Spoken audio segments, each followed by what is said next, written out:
record so that we can have a copy of this, because we get calls a lot at our office and at our national office just with some of these same questions. So hopefully if we record this and then have it on our YouTube channel, we can even refer people to this information. I know I've kind of been welcoming people as they've jumped on the Zoom meeting, but my name is Sarah Franklin, and I work for the Epilepsy Foundation, specifically in Alabama. And I was not very familiar with epilepsy up until not even 2 years ago. In August 2018, I had my first seizure, tonic-clonic. My husband woke up in the middle of the night to me convulsing and having a seizure, called 911 because it was very unusual. And from there, we were hoping that was my one, because as most of you might know, 1 in 10 people will have a seizure at some point during their lives. And so in the emergency room, they said, are you maybe sleep deprived or stressed? Make sure you're getting enough rest. I was a brand new mom, I had a 6-month-old baby. And so it was just very unusual because I didn't really have many health concerns. And in the weeks following that, I had several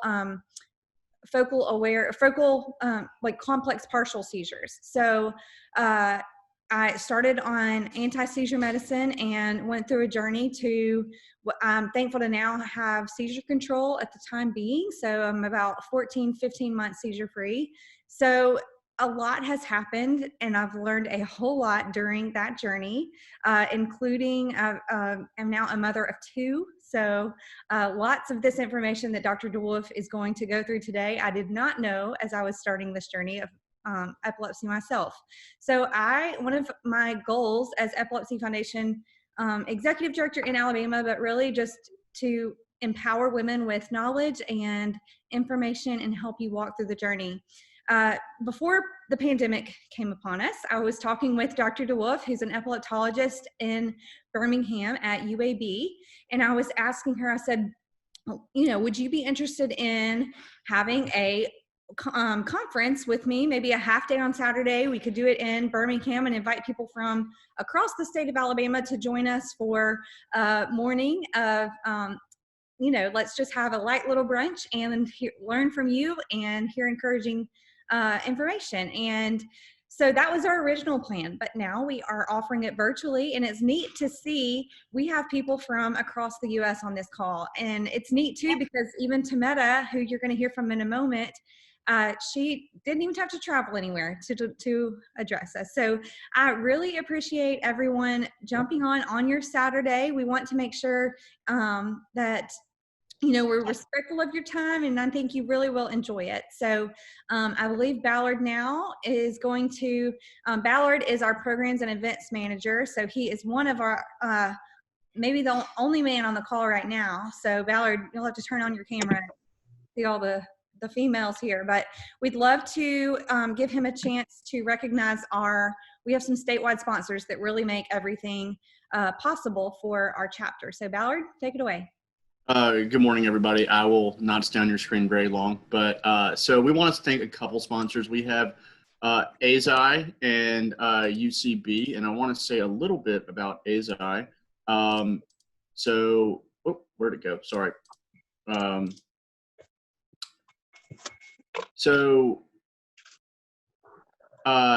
At ASI, human healthcare is our goal. We give our first thoughts to patients and their families in helping to increase the benefits healthcare provides. At the U.S. pharmaceutical subsidiary of Tokyo-based ASI Company Limited, we have a passionate commitment to patient care that is driving force behind our efforts to discover and develop innovative therapies to address unmet medical needs. ASI is a fully integrated pharmaceutical business that operates in 2 global business groups: oncology and neurology, dementia-related diseases, and neurodegenerative diseases. Our U.S. headquarters, commercial and clinical development organizations are located in New Jersey. Our discovery labs are in Massachusetts and Pennsylvania, and our global demand chain organization resides in Maryland and North Carolina. To learn more about ASI Incorporated, please visit us at www.asi.com/US and follow us on Twitter and LinkedIn. And we'd also like to thank UCB. And now I will throw it over to Thometta Cozart.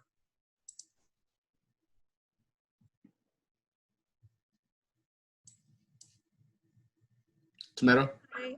Oh, I actually don't see the slides anymore. I'm sorry. So I'm oh, trying. nope. Yeah, I had to stop sharing my screen real quick. Let me do that real quick. All right, and we should be good now. While we're doing that, I'll just give a little introduction about myself. I want to say thank you so much, Sarah, and the Alabama chapter for asking me to be a part of this. I am the Multicultural Outreach and Health Equity Director for the Epilepsy Foundation.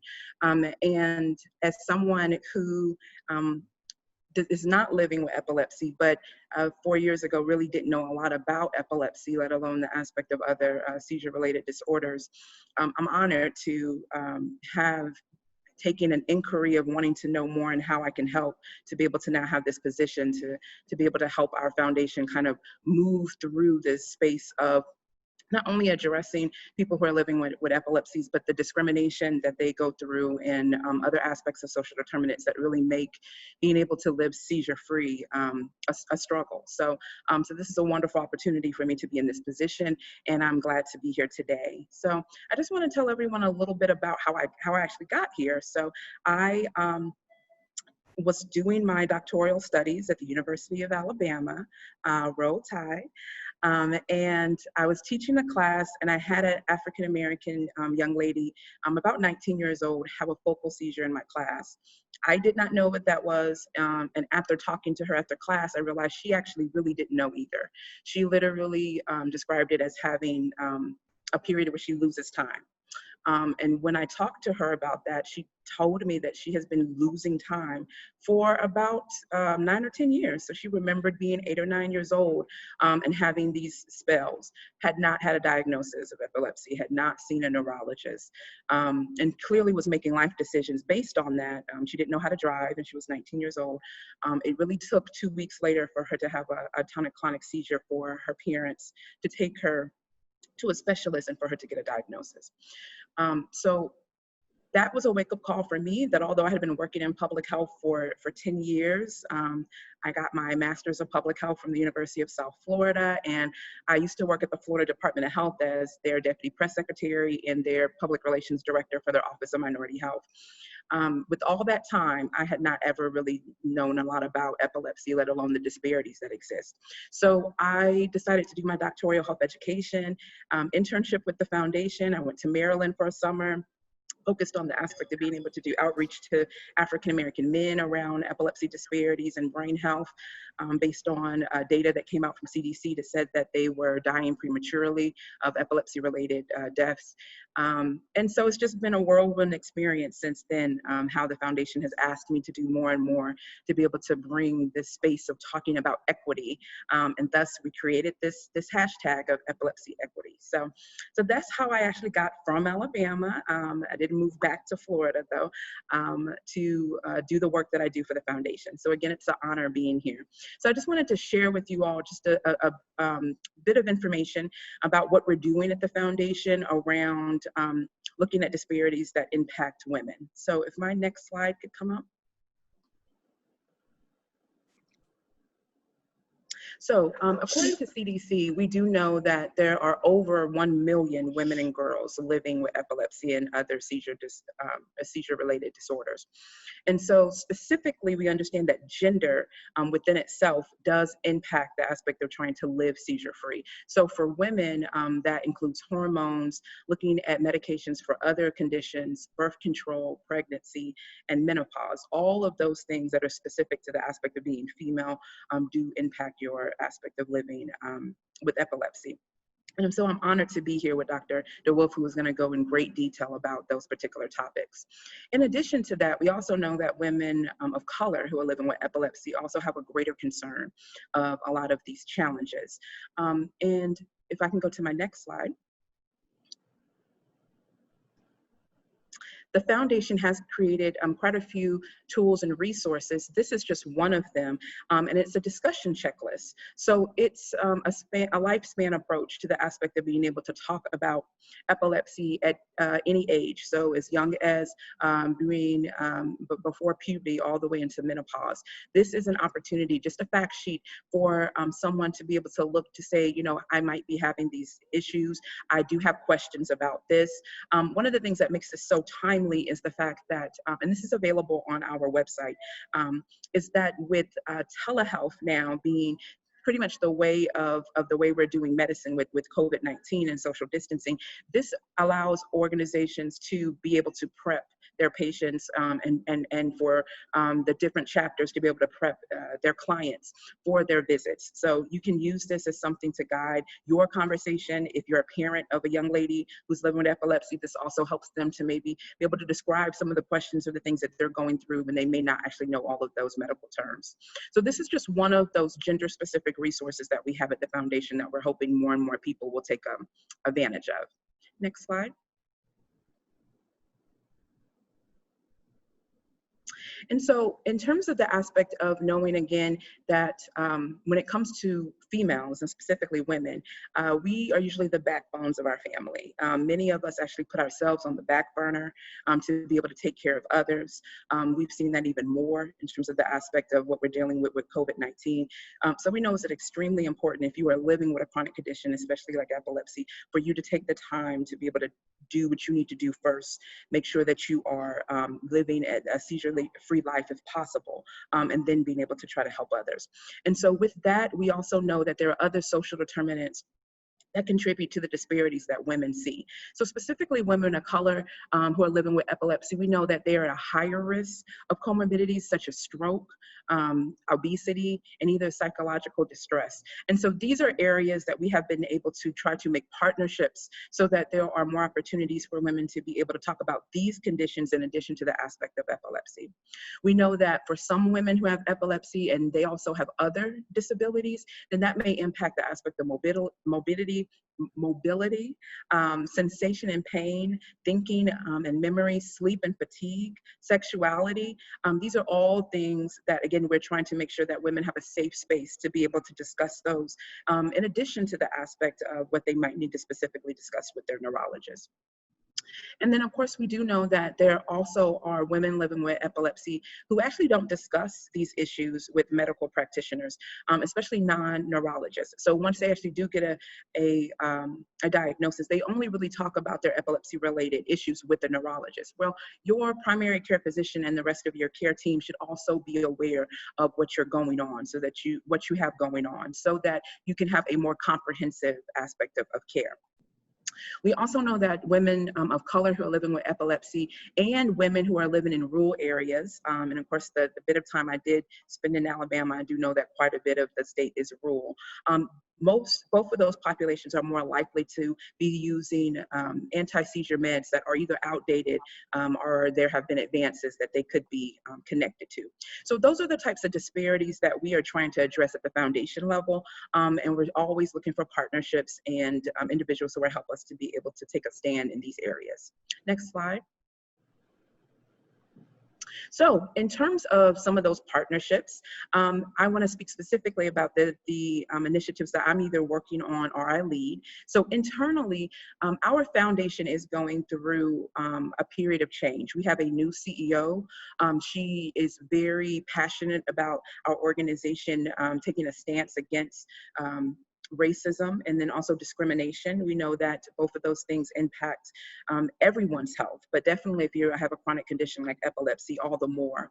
And so we have created a equity, diversity, and inclusion committee at the foundation so that we can actually really come up with a plan of action of how our foundation can be more of a voice for those issues and be an advocate for our community in a way that will make us where we are looked at to be able to have a position on a lot of those particular things that are happening in America today. And so externally, I actually lead our Enhancing Outreach to Minority Communities initiative. And this is funded through our CDC cooperative agreement. And with that, I make quite a few national partnerships so that we can do this type of work externally. And so part of that is to ensure a competent workforce. Two of the organizations I would like to highlight that we're working with is the National Black Nurses Association and Chi Eta Phi, which is an organization for Black nurses. It's a sorority. We also are working with the Association of Asian Pacific community health organizations so that we can get more information out about epilepsy in language. As you see, one of the examples here is being able to work with partners. We were able to take seizure first aid and talk about the importance of brain health during Chinese New Year and get that actually in Chinese. The number 2 goal is to mobilize partnerships to improve delivery and coordination of epilepsy care. Again, we do that by working with a variety of partners. And one of those, our new partners, is the Black Women's Health Imperative. So this is the oldest organization that focuses on Black women's health and actually makes policy a priority around the aspect of health disparities. We are now working with them so that epilepsy disparities and the disparities that Black women face around epilepsy are actually a part of their agenda. And so we're very excited. This is a brand new partnership, and so more information will be presented about that very soon. And then last but definitely not least, we inform and educate to empower people, especially minority, underserved, and special populations. Several of the slides that you've seen have included women who are living with epilepsy. So this opportunity has allowed me to meet a lot of women who are living with epilepsy, who actually want to be ambassadors. They want to tell their story. They want to be empowered to be able to give information to not only their families, but their community. And so that's been worthwhile to be able to help have people give resources so that they feel comfortable doing that. And then next slide. So last but not least, I always like to leave people with opportunities of how they can participate, what are things that they can do. And so one of the things that I try to do in all my work is that, especially aspect of working with an area like epilepsy, we like to give people spaces to be able to talk about epilepsy, even outside of the space that they normally would talk about it. So to normalize that conversation. So July is National Minority Mental Health Month. And we do know that people of color have barriers to accessing mental health services. We also have found in the aspect of the wake of COVID-19, everyone is having issues with being able to access mental health services. And so we want to talk about that a lot more, especially the challenges of individuals who are also living with epilepsies. So on July 16th, the Association of Maternal and Child Health Programs and the Association of State Territorial Health Organizations, they are having a Twitter chat. I invite all of you who are open and welcome to participate in that Twitter chat to talk about, you know, what you have been going through, especially since the aspect of COVID-19 and your journey to being able to make sure that you're still able to live seizure-free in this aspect of all the changes that we've had. And with that, I will turn it over to our expert, Dr. DeWolfe. All right. Let me share my screen here.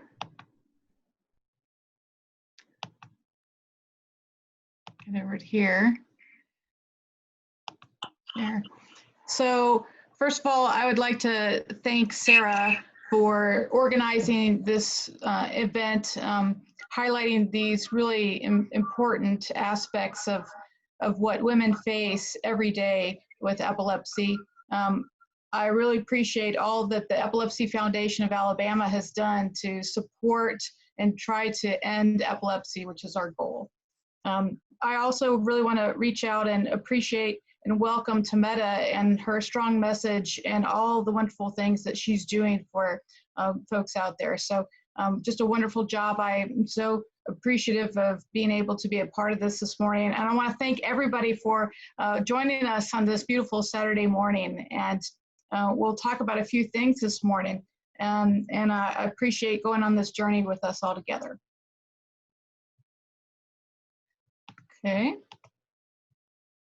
So these are the topics that we're just going to highlight this morning. I'm just going to talk a little bit about general health for women with epilepsy, a little bit about the caregiver role. We'll talk some about the hormonal aspects of changes that we see over the course of women's life.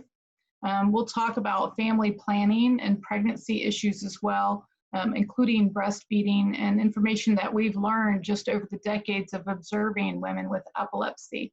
And we'll talk a little bit about those children that are born to women with epilepsy and some outcomes that we've observed with studies, and I want to share those information with you today.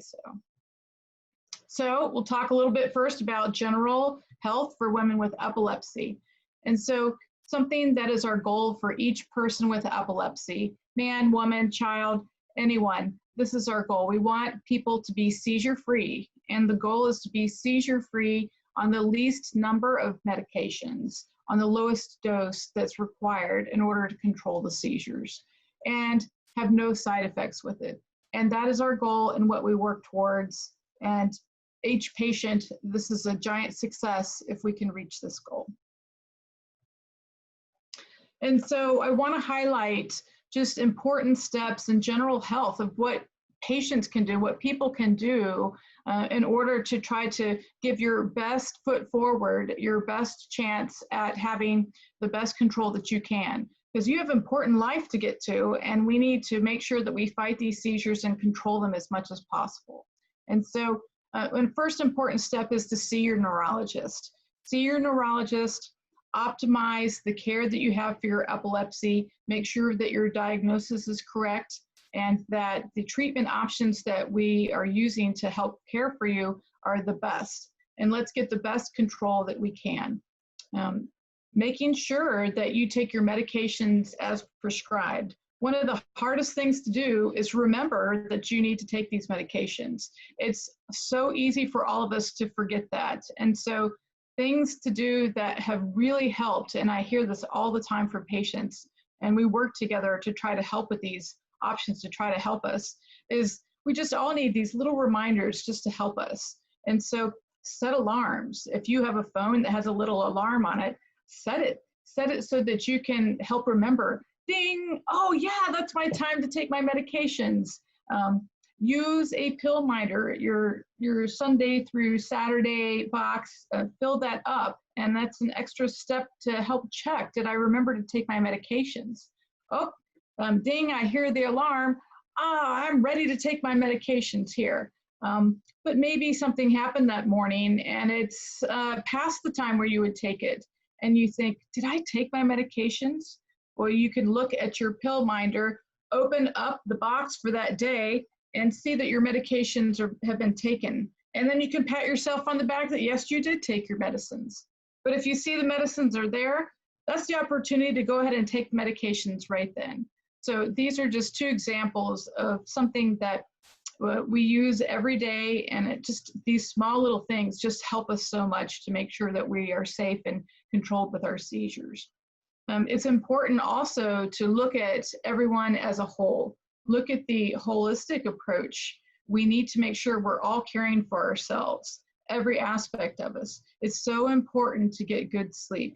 You need that solid sleep that's all consolidated. The American Association of Sleep Medicine recommends that as adults, we have 7 to 8 hours of sleep each night. And the best is if we can have the same bedtimes and arising times so that we get that good sleep at night. That is something that allows our body to help keep ourselves under control with seizures. And having the proper nutrition, making time for exercise, this leads to the best control that we can have. Talk to your doctor if you're having problems with increased stress or if you have an illness and become infected with something. We do know that increased stress and infections are something that make it easier to have seizures. And so this is something that we need to really make a priority and really make sure that we have the best control that we have. And that is something that translates to good control of seizures. And when I mention about infection, you just can't help but think about the current global pandemic that's currently going on. And so I just wanted to take just a minute to talk about that today. COVID-19 is affecting all of us, and we all have to work together to try to help stop the spread of this COVID-19. And we will all get through this, but we all need to work together. And so I want to talk specifically about people with epilepsy. This is the information that we know. If you have a diagnosis of epilepsy, that does not mean that you have increased risk of catching COVID, especially if you have your health is normal otherwise and healthy otherwise. Just because you have a diagnosis of epilepsy doesn't mean that you are higher risk of getting COVID. But just like with any infection, if you were to become infected, including with COVID-19, what we do know is that you will have an increased risk of having more seizures. And so all of the things that we keep recommending about trying to help reduce the spread of the pandemic, wearing your mask, washing your hands frequently, making sure that you can social distance, these are things that absolutely can help reduce the risk of spread. So I just want to mention that today. And talk specifically about caregivers. Studies have been done on caregivers of those folks that are caring for people with epilepsy. And when we do these studies, there are a much larger percentage of women caregivers.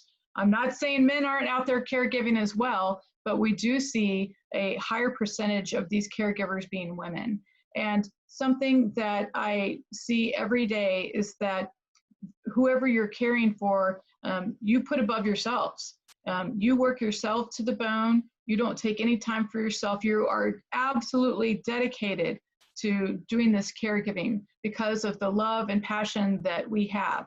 And so things that we've measured and we've seen is that these caregivers are really at high risk for fragmented, poor sleep.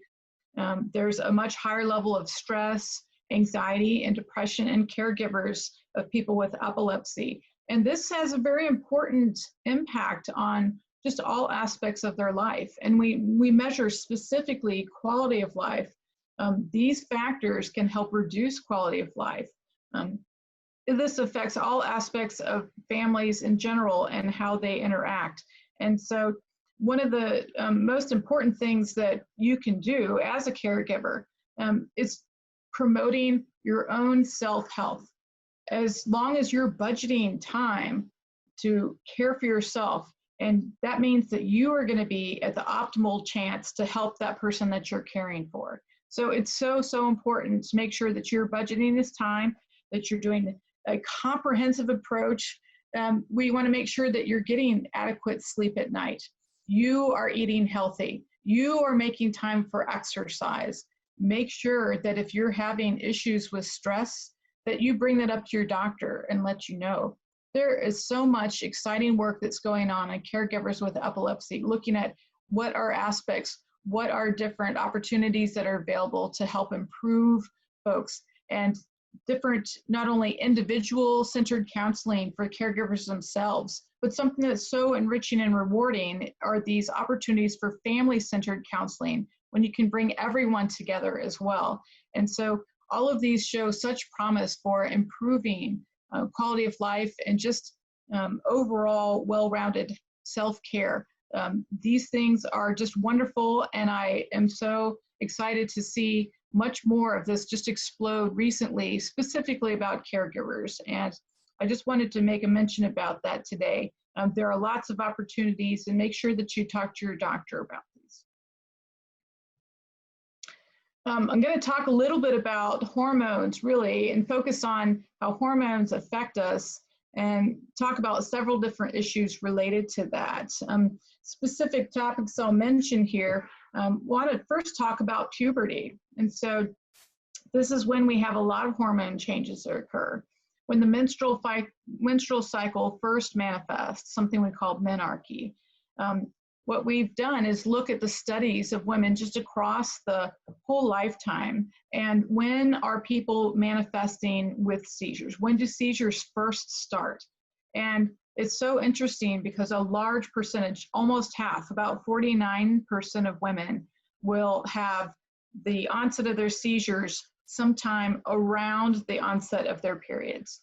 And so give a range, but on the average, it's almost 13 years of age, so a little over 12 is when we see menarche, and we give a range of 10 years old and a few years after that, this is when the majority of women will manifest with the onset of their seizures. So we know that there's definitely hormonal aspects that's influencing how seizures manifest in people.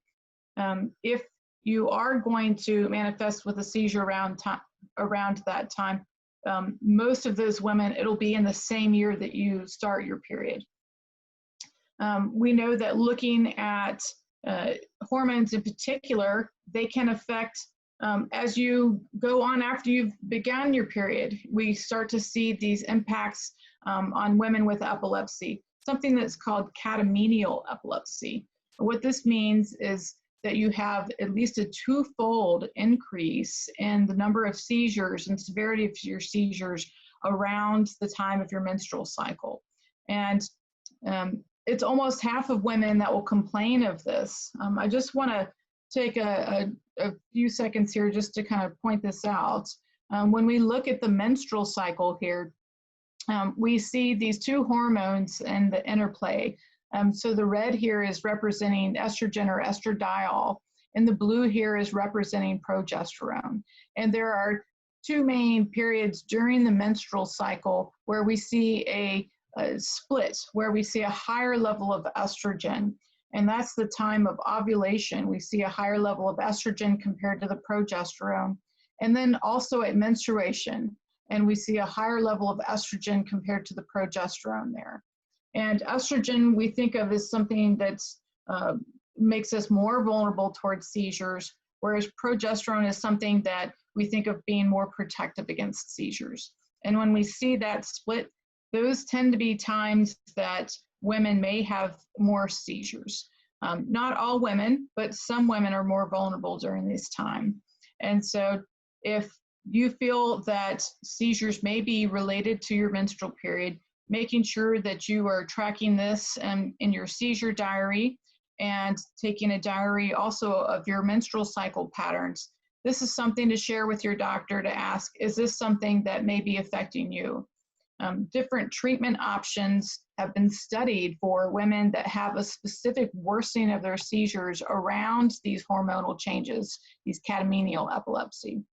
One thing that we know is that having a hysterectomy or having your ovaries taken out, this is not something that has been proven to help with seizures. That does not help seizure control. It's a common question that I get asked, but the studies show us that that is not something that will benefit seizures. So that is not an indication to have those procedures done.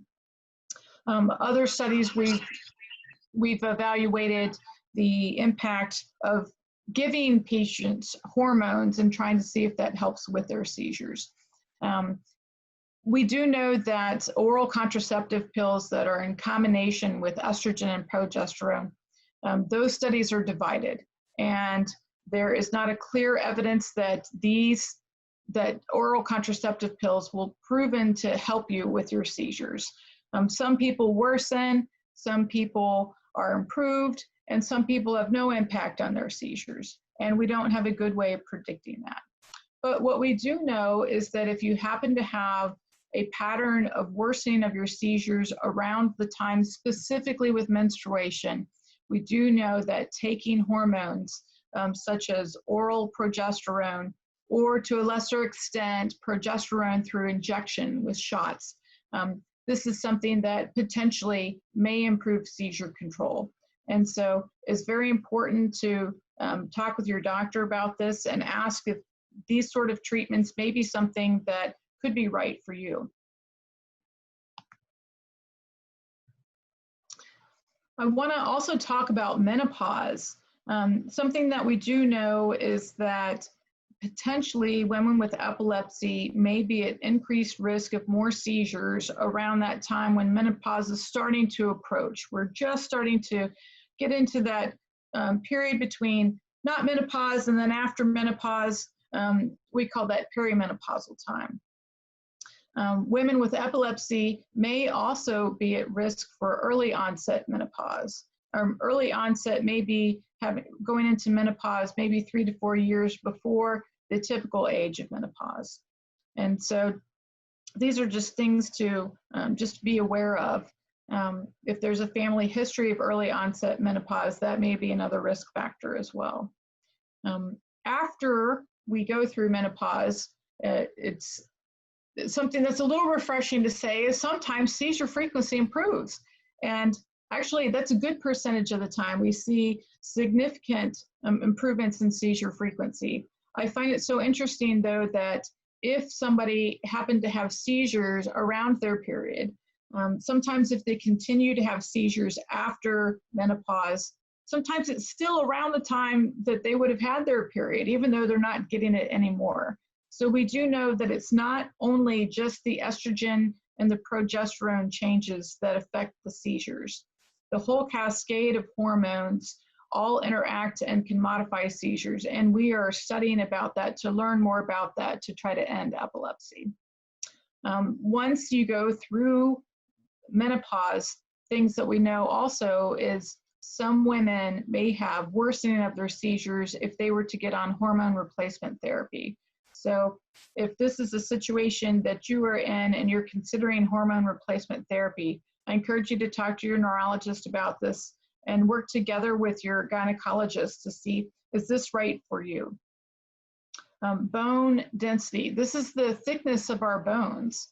Something that we know is some seizure medications can make us more at risk for having thinning of our bones, something that we know is called as osteopenia, or even more thinning of the bone, something called osteoporosis. And so that is for women, men, children of all age may be more at risk for decreased thickness of our bones, especially with certain medications that they may be on. Women after menopause are at increased risk of thinning of their bones, all because of just these hormone changes in itself. And so it's important that when you're going through these changes, talk with your doctors. How can you be aware of what your bone density is and what are options that are out there for you to make sure that your bones are strong? Replacements with vitamin D, maybe with calcium as well, maybe options to help with that. And talk to your doctor about, should these be medications and supplements that you should take as well in order to make sure that your bone health is in excellent shape as it can be. So I'm going to move on to our next topic and highlight about family planning. And so when we talk about family planning, we talk about many different things. We talk about conception, we talk about contraception, and all of these topics are so important to talk with your neurologist and your gynecologist about and work together as a team to help manage things. There's many options that are available for contraception, including abstinence and barrier methods. But since we're focusing on the hormones today, I'm going to just highlight that. And so we talk about hormonal contraceptions. There are oral hormonal contraceptive medications that are available out there. There are combinations of ones that have estrogen and progesterone in it. There's high amounts of estrogen, low amounts of estrogen. There's progesterone only. There's lots of different options these days. You can have the form of injections that you can have to ensure these contraception. And there's implantable devices. You can have hormones implanted under the skin, usually in your arm. You can have a device that's implanted into the uterus called an intrauterine device or an IUD.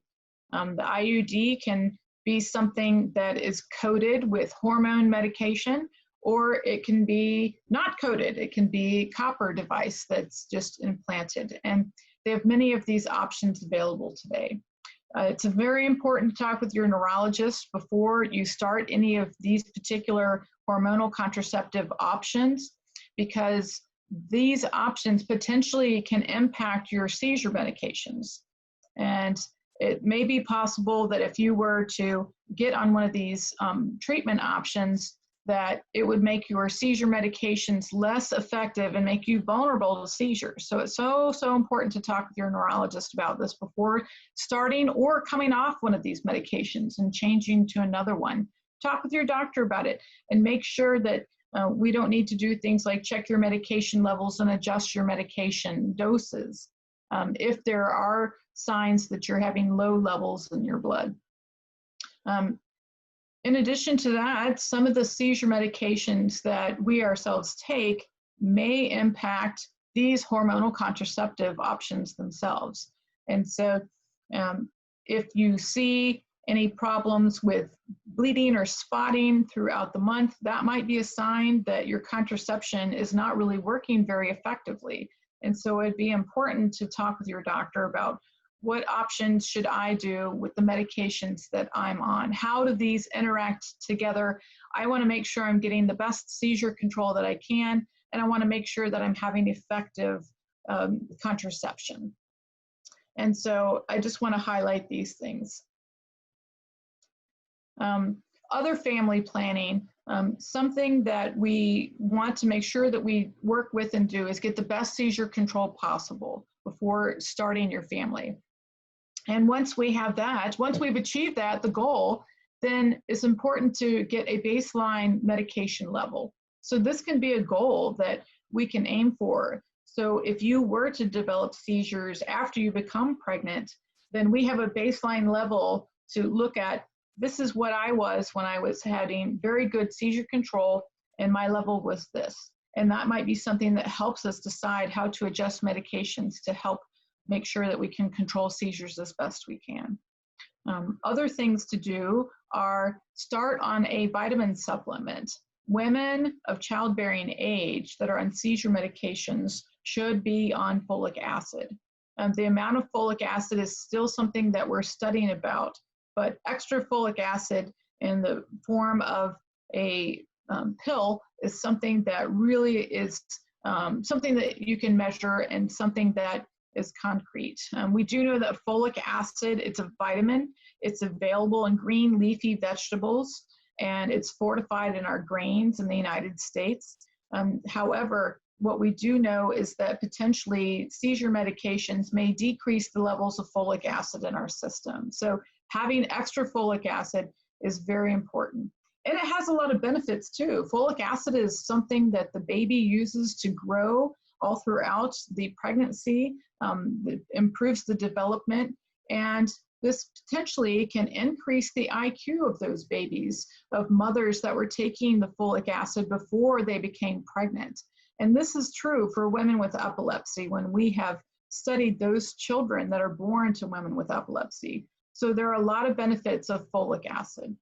In addition, if someone is family planning and trying to conceive, then being on a daily multivitamin, a prenatal multivitamin, this is something that is also very beneficial as well. So talk to your doctor about folic acid, prenatal multivitamins. What's the right combination for you? What should you be on when you are trying to plan your family? Also talk about what your goals and vision are for your family, and everyone can work together. We work very closely with our colleagues in obstetrics and gynecology, and with the next counselors. So talking with your doctor about who should I see now? What's the best information that I can get so I can make sure that I'm starting as best as I can for my vision of having my family. When we talk about what about if women are pregnant? What happens then? There's all these hormonal changes, and how does that affect my seizures? Should I stay on my seizure medicine? Should I throw it out the window?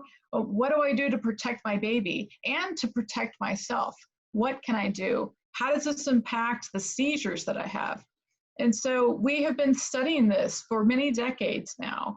And what we know is that for the majority of women, the seizure frequency remains unchanged throughout pregnancy. And the really great news that we continue to see time after time is that the vast majority, up to 92% that is quoted here, if you are seizure-free the 9 months before you became pregnant, you are likely to be seizure-free throughout pregnancy. And so that's a really high number. So trying to get to be seizure-free is the goal that we have for women with epilepsy. If you're not seizure-free, does that mean you cannot have any children? No, that's not true. We just want to make sure we try to get the best control and to try to protect you. We don't want to see seizures ever for you, but especially during pregnancy, as seizures are something that potentially can affect the child in a harmful way. So what do we do to measure this? How do we approach this? Well, something that we know that's very important to do is talk with your doctor about which medications am I on? What's the best medication for me? What can control my seizures? What level do I need to be on? We do know that the seizure medications can increase the risk of birth defects should you become pregnant on these medications. Every one of the seizure medications can do that. Some have a relatively low rate of birth defects and some have a higher rate. Talk with your doctor about the medications that you're on and how they can affect these risks of potential birth defects. And it's so important to know that this combination is the one that's going to be best for you and that you have the correct diagnosis kind of leading into this. Once you have the best combination of medications, it's so important that you check your monthly level of your medications. We are going to compare that level of your seizure medicine to what it was before you became pregnant. And that can serve as a goal for what we want to continue to aim for as your pregnancy progresses. Sometimes the levels of your seizure medication may decrease as the pregnancy progresses, and we may need to increase the medicines as your pregnancy goes through and progresses. And so if that's something that we need to do, we will do that. We work very, very closely with the obstetrics and gynecologists out there so that we can work together to make sure that you have the optimal control. It's also important that you see a high-risk OB/GYN. You can see them even before you become pregnant, but then after you become pregnant, it's important to see a high-risk OB at some point during the pregnancy, as all women would have a high-risk pregnancy, just for the fact that you have epilepsy.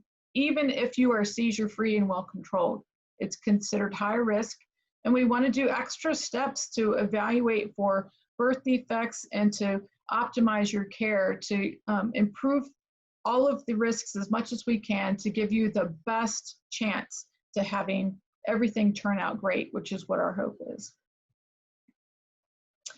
And just because you have a diagnosis of epilepsy does not mean that you need to have a C-section. It is not an indication to have a C-section just because of epilepsy. C-section is something that is tough on our body. It's a major surgery, and it's something that we don't want to have that happen just because of epilepsy. It potentially may increase our risk of going through a major surgery like this. However, if from an OB standpoint, at the time of labor and delivery, if a C-section is indicated because it's the health of the mother or the health of the baby at that point, then you need to do it for sure, but not just because of a diagnosis of epilepsy. In studying women with epilepsy versus women who don't have epilepsy, we do see a slightly higher increased risk of C-section compared to in the epilepsy population compared to the women without epilepsy. And we're trying to learn the reasons why this is. But it's something that we need to learn more about, but it is not an indication. We do know that there is an increased risk of miscarriage in women with epilepsy. It is small, but it's an increased risk of miscarriage compared to women who don't have epilepsy that are otherwise healthy. Something that's very important to talk about, and I talk about with all my patients, is the risk for postpartum depression. We know that women with epilepsy have an increased risk of postpartum depression, and this can be a big range. It can be something as much as just feeling extra sad or kind of moody or grumpy or crying easily to very serious rages, thoughts that you want to die or kill yourself or kill other people or harm the baby. And these are not thoughts that you would normally have. This is something that is happening due to suffering from this postpartum depression.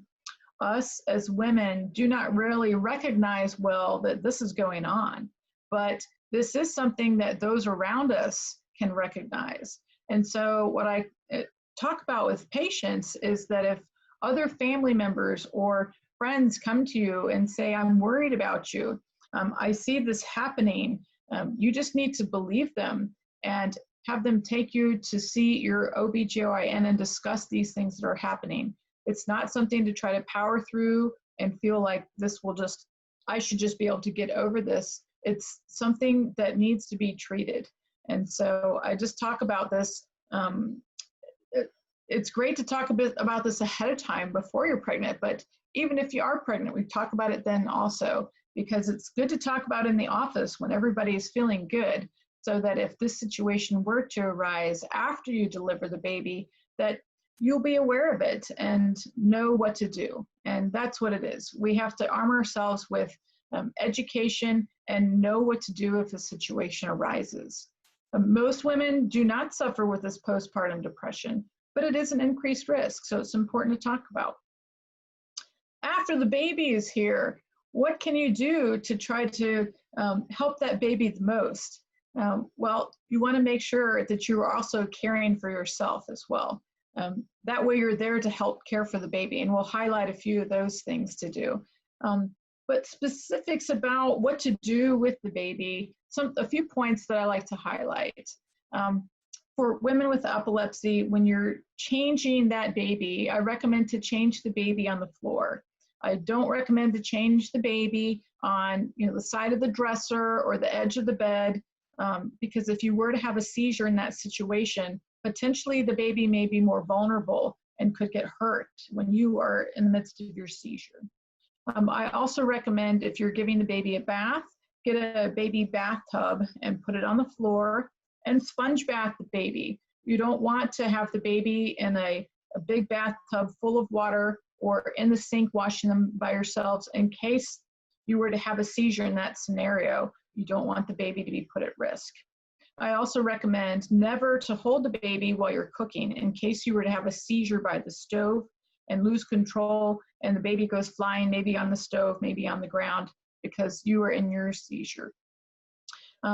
If you are having stairs in your house or wherever you are that you need to go up and down, I recommend putting the baby in an infant carrier and locking the baby in. And so carrying the baby up and down, if you happen to have a seizure on the stairs and drop that carrier, the baby is still going to be safe strapped into the carrier. So just a few pointers I like to mention about things that we don't normally think about, in addition to our general seizure first aid and seizure precautions, but specifically about what to do when the baby's here. It's also important that you gather help when you're trying to feed that baby postpartum. It's so important that you elicit help from all of those supporters around you so that you can try to get a little bit more consolidated sleep at night, because we know that sleep loss is something that makes us vulnerable to having more seizures. So I want to talk a little bit about some outcomes that we know from observing women with epilepsy throughout pregnancy and how the treatments that we do are going to impact those babies that are born. And so something we didn't know for a long time was, how does breastfeeding really affect women with epilepsy? Is it present in the breast milk? Are these medications present there? What do we know about this? And so we have looked into these specific topics to try to answer these questions. And we need to do more research on it to learn more, but we do have some information now. What we know is that most medications to treat seizures are not present in the breast milk or are in low-level amounts in the breast milk. But medicines that are lipid soluble are absolutely present in the breast milk, and they may be present to varying degrees. And what we do know is that when we measure the amounts of the medications in the mom and we measure it in the babies, that in general, the levels that we see in the babies typically are much lower than the levels that we see in the moms. And so even though these medications may be present in the baby, it may not manifest with any sort of symptoms that you can tell. Something that we do know, though, is if the mother is on a sedative medication, so a medicine that makes you really sleepy or can make you sleepy. Two categories we mentioned particularly are barbiturates and benzodiazepines. It potentially can make the baby sleepy as well. And so if the baby is too sleepy to feed, then the baby may not grow as fast as we would like. And so if the baby is too sleepy or irritable or lethargic, it's possible that these medications may be impacting the baby. So it's very important to talk with your neurologist about these issues and the medications that you in particular are on and how that can affect breastfeeding, and are there steps that you can do to try to help with that. What we also know is that in breastfeeding in particular, there are a tremendous number of benefits that we see. Nutritional benefits. These babies tend to be bigger and grow faster with breast milk. There's a lot of immunologic benefits. We transfer very important antibodies to the baby in this breast milk, and that helps the baby fight off infections. When we have studied these babies as they grow up into 3 years of age, 6 years of age, we're evaluating for learning disorders, we're evaluating for cognitive development, behavioral issues. When we're looking at all of these things, what we see is there are significant benefits in breastfeeding. The mothers that breastfed that were on seizure medications, those babies tend to have higher IQs and less behavioral problems than the women that did not breastfeed. So a lot of significant cognitive impacts that can be present with breastfeeding in women with epilepsy. There is also a significant psychological impact. There's reports of increased bonding with the baby if there's the ability to breastfeed as well. Some women are not able to breastfeed. They the milk supply just doesn't come in, or for other reasons, they're just unable to breastfeed. And so it's not the end of the world if you can't breastfeed. There are great formulas that are out there. But if you are able to breastfeed and that's something that you want to do, talk with your doctors to see, is this something right for me with the medications I'm on? In general, with the information that we have, it appears that breastfeeding appears to be safe in women with epilepsy that are on seizure medications. I also recommend to recruit your family, recruit your partner for that help in those nighttime feedings. If you are breastfeeding and have the ability to get a breast pump, trying to store some of that extra breast milk so someone else can thaw it out in the middle of the night and feed that baby at 3 a.m. That would be awesome, so that you could try to get a few more hours of consolidated sleep to help protect you against seizures so that you can be there for the baby too. I want to just mention some of these neuropsychological studies we've done on the women who have had babies, women with epilepsy on these seizure medications. What we see at the 3 years of age impacts on these neuropsychological tests show us that the verbal abilities appear to be lower than the nonverbal abilities, and this was something we saw on all seizure medications. The worst outcomes that we saw were related to being on a medication called valproic acid. And valproic acid is another medication that we know has the highest risk of birth defects. Having said that, a risk for something doesn't mean a guarantee, but it's just important to know this is the information that we do have. And so being on folic acid to try to help reduce some of those risks is something that we're going to do ahead of time to try to mitigate those risks. The use of folic acid specifically before you became pregnant was associated with these higher verbal outcomes in women with epilepsy at the 3 years of age mark. When these children continued to grow and reached 6 years of age, something that we saw was some women's children had an increased rate of behavior problems or problems with attention when they got to 6 years of age. It appeared to be dose related on the medications that you were on, and it was the highest risk of that was being on valproic acid. A much lower risk, but still higher than other medications that were tested, was phenytoin, which is also called Dilantin. And so these particular ones seem to be the highest risk, but valproic acid was ones we saw most commonly with this. But the good news was that women who breastfed, those babies had higher IQs than the moms that did not breastfeed. Valproic acid in particular, breastfeeding showed the biggest range and increase in IQ on the women that breastfed. So that was great news there. Also, folic acid separately was something that increased the IQ in these babies as well. And when these babies became 6 years of age. So just a few points of things that we have learned studying women with epilepsy and their children that were born. And so I know I've talked a lot about many different points today, but as we kind of sum up at the end here, I just want to highlight just a few take-home points just for people to remember. Is it's so important to make sure that you have the best seizure control and that you optimize your overall health so that you can be the most healthy, and that can translate into better seizure control, not only for you, but if you are the caregiver of someone with epilepsy, caring for you and self-health is the best thing that you can do to help that loved one. See your doctor for increased stress or for illness. Wear your mask to help prevent the spread of COVID-19. Talk with your neurologist about family planning and pregnancy issues. Ask your doctor about folic acid. Is breastfeeding right for you? It appears to be safe in women with epilepsy, and there appears to be a lot of significant benefits with breastfeeding. Folic acid, what's the dose that you should be on?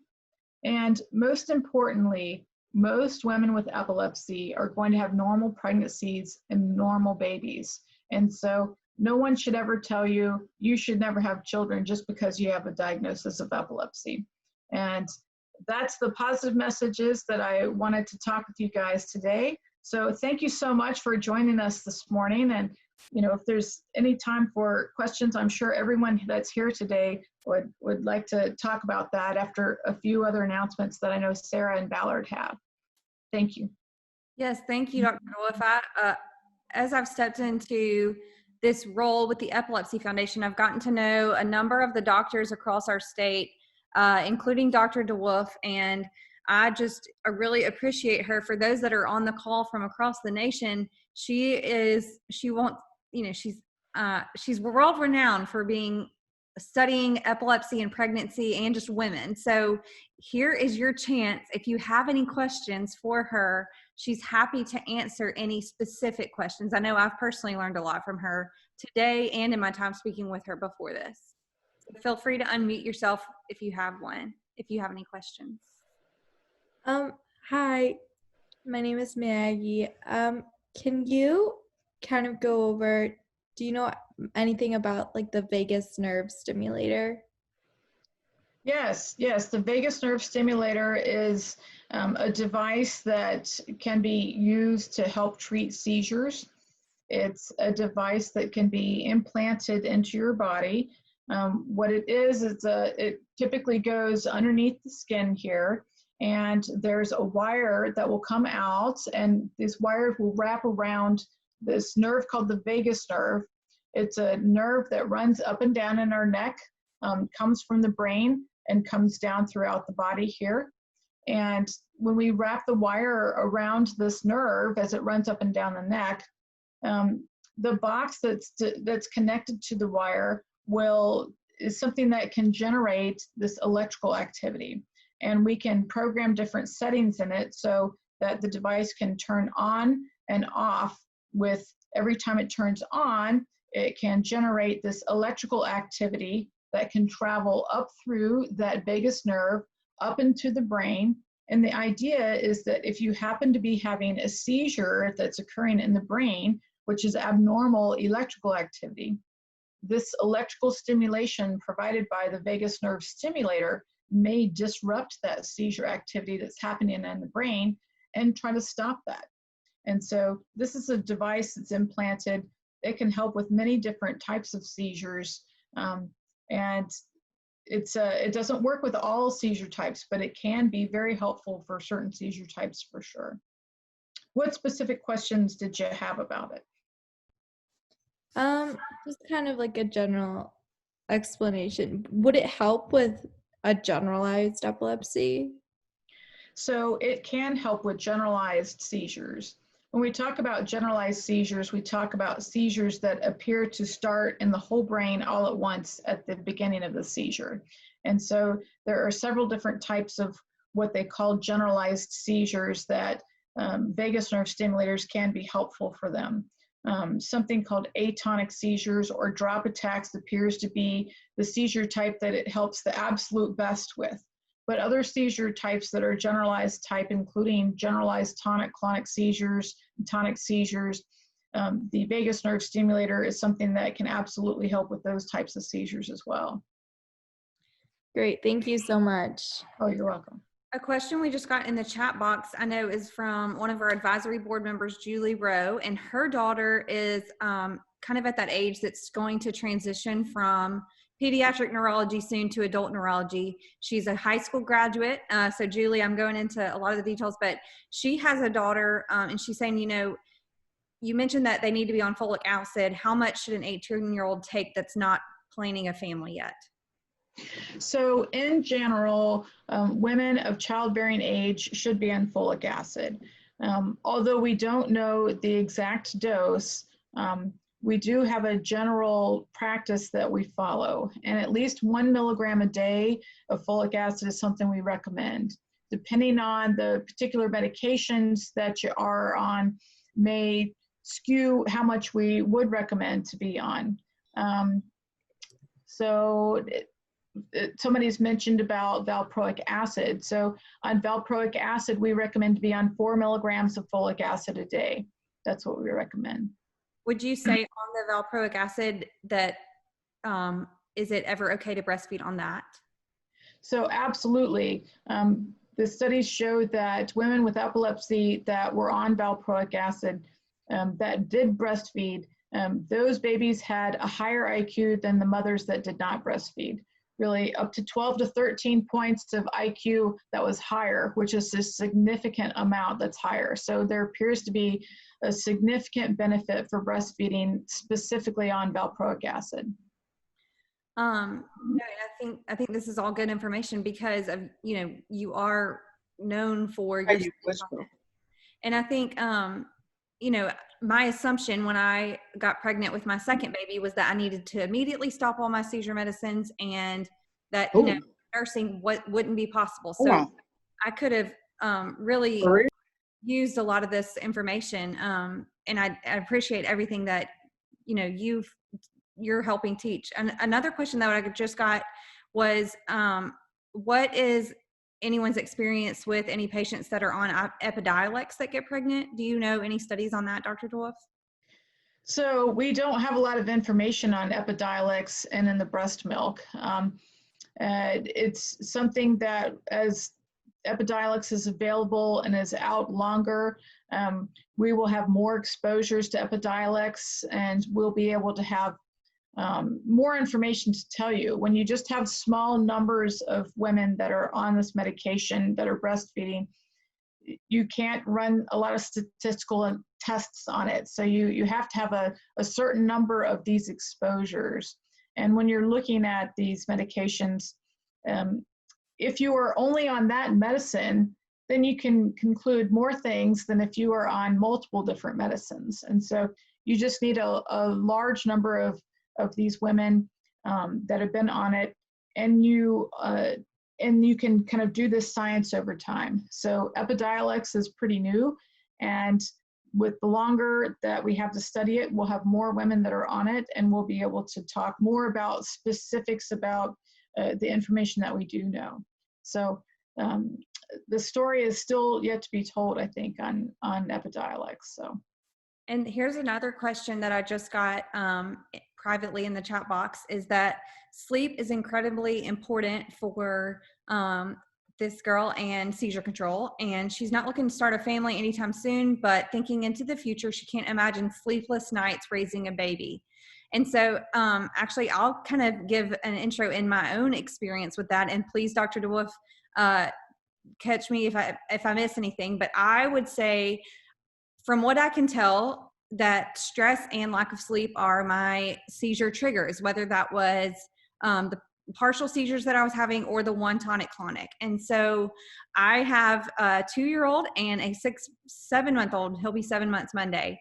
And I have done everything in my power to get as much sleep as possible. So I'm thankful that my husband, he kind of, when the baby wakes up to feed, he helps me. He's incredibly supportive, getting the baby, changing the baby's diaper, feeding the baby a bottle maybe in the middle of the night.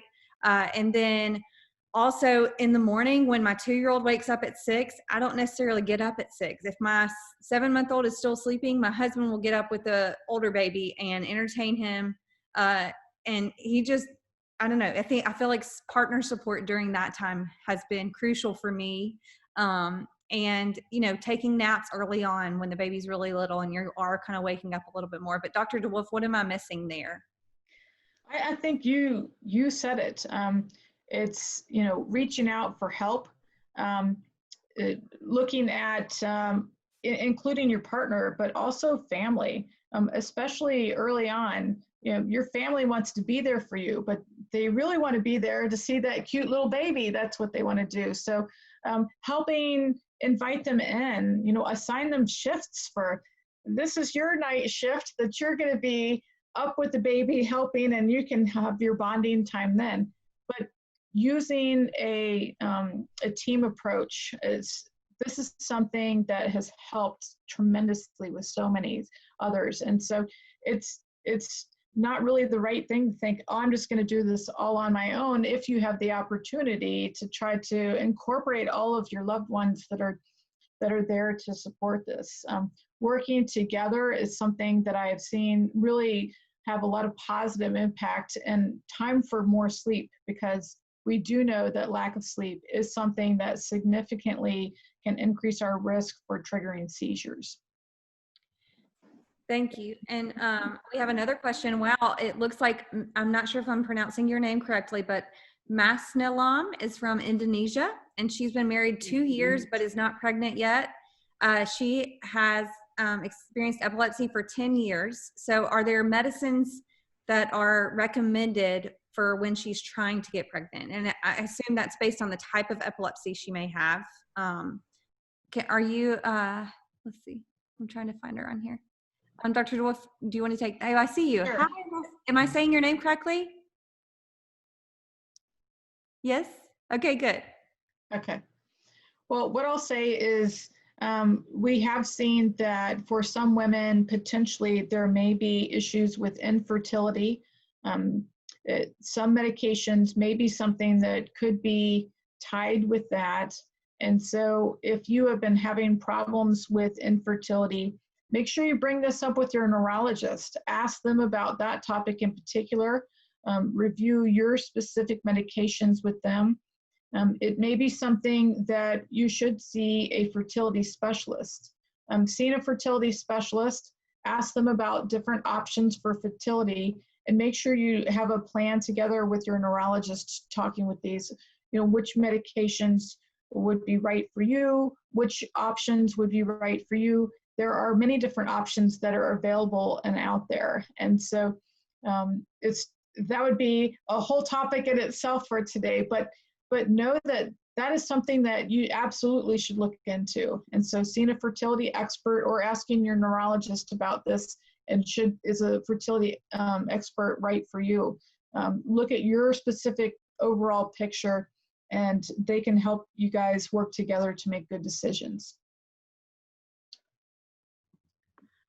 Are there any other questions that, let's see. Yeah, Marquita, do you have a specific question right now? Yes. Can Go. I? Yeah. Hello. Hello. Hey, Dr. DeWolfe. Hey there. I'm doing well. Yes, it's three of us in my family. We all have been diagnosed with.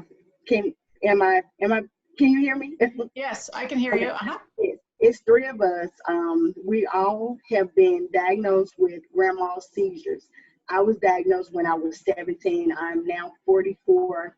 My son, he was diagnosed when he was 12. He's now 21. And my daughter is 16, and she was diagnosed when she was around 12. She's been seizure free now for about 2 years.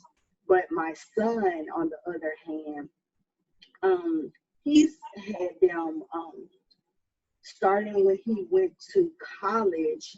He's had several grand mal seizures that has been very worrisome to us. He's had probably maybe like 8 or 9 seizures when he went to college, and the ones that really have worried us have been the ones that he's had in his sleep. He's had 2 since he's been home. Since COVID, he's had one maybe a couple of weeks ago, maybe, and he had one maybe in April. He takes Keppra, and he takes Zotamide. So he takes maybe like 8 pills for both of them.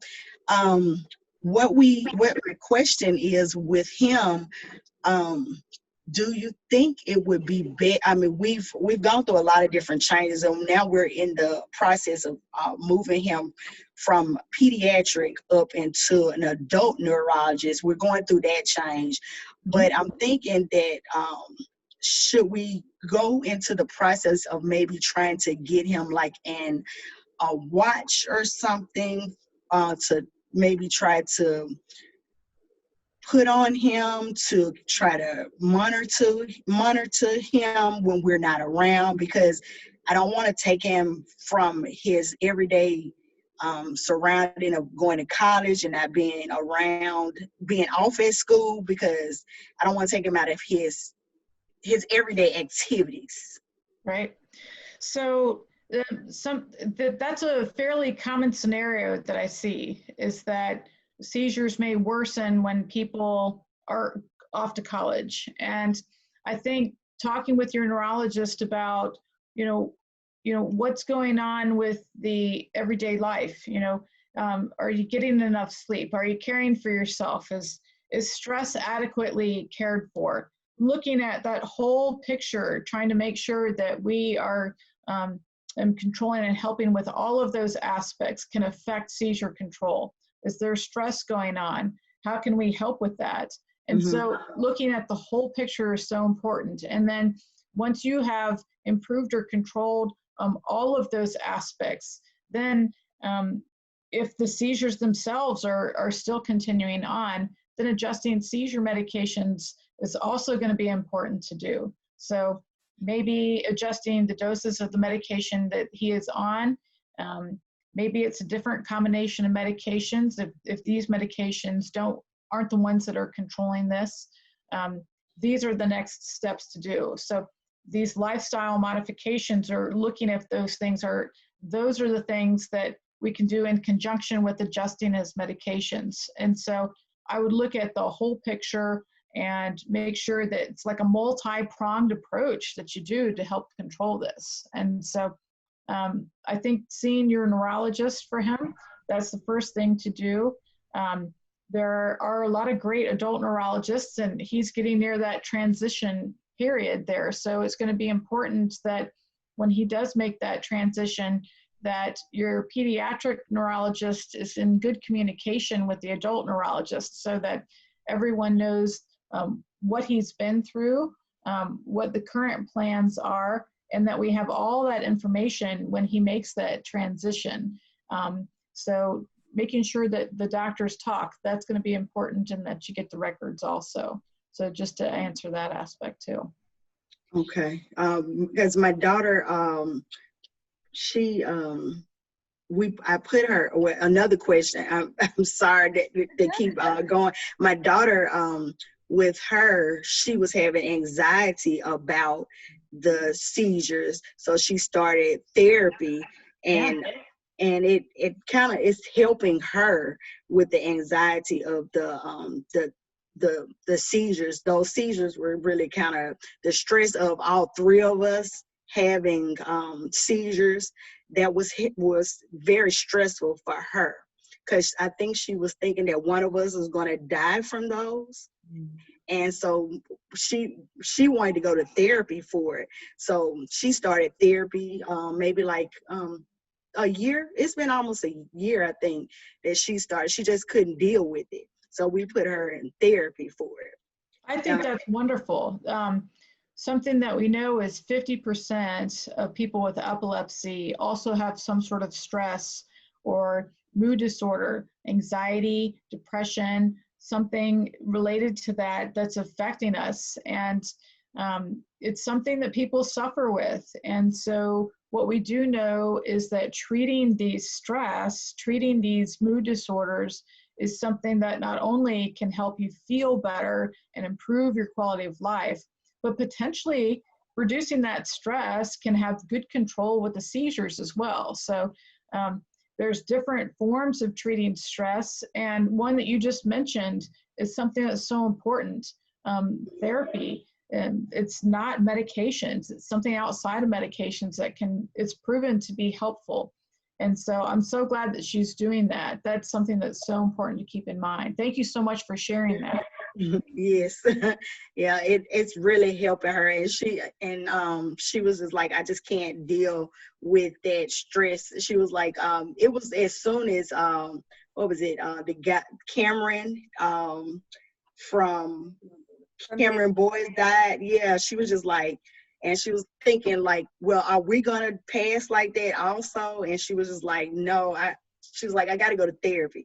She was just thinking that all of us is gonna pass like that. So we automatically put her in therapy for it. That's great. And I'm just glad that she thought like that, because I wouldn't have thought like that at her age. My mom didn't think like that. And I've been having them since I was in high school. So I'm just glad she was proactive like that. And Martha, I feel like that's even a good way to kind of let you know some things that we're doing locally. We just launched a podcast for Epilepsy Foundation Alabama, and episode, I believe it's number 7, is with Sally Schaefer. She oversees the Epilepsy Foundation of America's SUDEP Institute.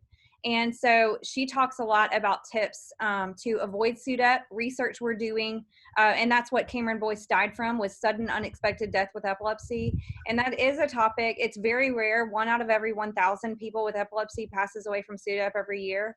But it's still, there are the one. It does happen. And so educating ourselves on the facts that a SUDEP is a possibility. What can we do to avoid our risk of SUDEP? And how can we do further research and work with organizations there? You know, Epilepsy Foundation of America, I am so proud to work for the Epilepsy Foundation. There are other organizations too, like Cure and, you know, the American Epilepsy Society. We all form a coalition that works on things to address things like that. So if you look up the epilepsy.com SUDEP Institute, that's one great resource. And to Ballard, I feel like Marquita and everyone else on the line, if you don't mind switching to the announcement slides. One thing that we're going to have soon, Marquita, for I feel like for both of your kids, this is actually number 3 on the list of upcoming events, but we're planning a transition clinic conference. UAB and Children's of Alabama is launching a transition clinic. So what that means is that starting at around age 14 for kids or for preteens, it all the way up to mid-20s, that's the time that most people transition or prepare to transition from pediatric neurology to adult neurology. So there is an epileptologist at Children's Hospital and one at UAB. They're partnering together to launched this transition clinic. So what that means is that it wouldn't just be transferring past EEGs and saying, okay, here's your new patient. It would be, what are your goals? Do you 14-year-old, do you want to go to college? If you don't, that's completely fine. What do you want to do for a living? Do you have seizure control, and can you drive to get to that job? If you don't, and you're not getting your learner's permit or your driver's license, what are some realistic goals that you could have? Do you have someone that can drive to get you to that job? Or, is brain surgery a possibility? Okay, let's get you connected to someone that has gotten that in the past. There's so many options, and we want to make these young adults not feel alone during this very important time of transition. And so please reach out to me. My email will be on the next slide. But I'd love to make sure you're connected with that. But I feel like even listening to our podcast that just launched during the pandemic, we're trying to make sure and reach people virtually. And it has, exciting episodes. And then I feel like the Suit Up one is obviously the most serious, but it's something that people don't realize is even a thing. I'd never heard of Suit Up before I started working for the Epilepsy Foundation. So, but just to wrap us up, I know that we're about an hour and a half in. So we have a South Alabama virtual walk to end epilepsy coming up. So if you're in Alabama, please note that. That's walktoendepilepsy.org/mobile. And then our statewide walk for Birmingham, that is going to be November 7th during Epilepsy Awareness Month. So walktoendepilepsy.org/Birmingham. And then another thing that we've recently really, really emphasized is our seizure first aid virtual training. So everyone on this call is probably very familiar with seizure first aid. However, your family and friends, we'd love for them to become seizure first aid certified. Maybe your neighbors. It's completely free. You can sign up at epilepsy.com/first aid. There are several time options. I'm actually going to be leading one in August. That's for anyone in the world to sign up. So please, please, please register for that, completely free. And then last but not least, if you're in Alabama, that we have an opportunity. We have the first epilepsy license plate in the nation that is approved. So it is free to register for. Please visit epilepsyalabama.org/tag and sign up. All you have to do is sign up. They're not going to start printing those until next year, but we have to get 1,000 people signed up before the state of Alabama begins printing them.